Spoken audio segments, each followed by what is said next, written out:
Thank you very much for the work that you've been doing. 5 years ago, I was not an MEP. I was still a researcher and one of the reviewers of the International Energy Agency Energy Technology Perspectives 2020. So it's good to see the evolution also of those technologies and how some techs were able, let's say, to scale down, I guess, the TRL ladder in order for those technologies to be more mature. A few months ago, we organized, I co-organized with the EPP, MEP, Peter Liese, a working lunch on those technologies. We also had a discussion with Stockholm Exergy, which is one of the examples that you are looking at.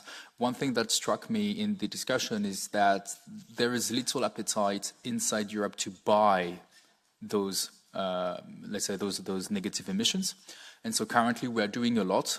And this is bought by a lot of US individuals and companies, which, I mean, is fine. I'm happy that the US is funding direct air capture in Europe.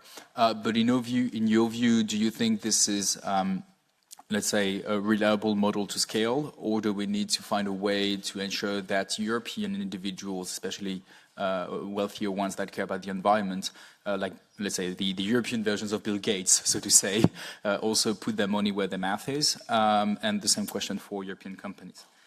Two last questions on specific sectors. Have you seen any use of direct air capture to capture CO2 that can later be used, especially for e-fuels?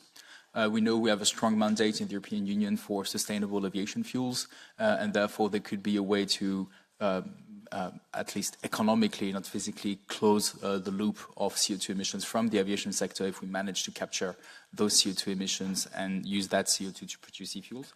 Final question. What have you seen in your study as being the role of BECCS or bioenergy carbon capture and storage, especially for the cement sector? Because we know that when we produce clinker, there are process emissions that happen. Those process emissions need to be captured. This is a sector where CCS is absolutely vital. But if the oven of the clinker, let's say, manufacturer, I mean, they need to reach 1,800 degrees of heat. They can do that by burning pretty much anything. But if they do that by burning bioenergy, we can have only one single CCS system that is able to capture the process emissions from the clinker manufacturing, but also the emissions coming from the bioenergy that is being burned to produce the energy to produce clinker.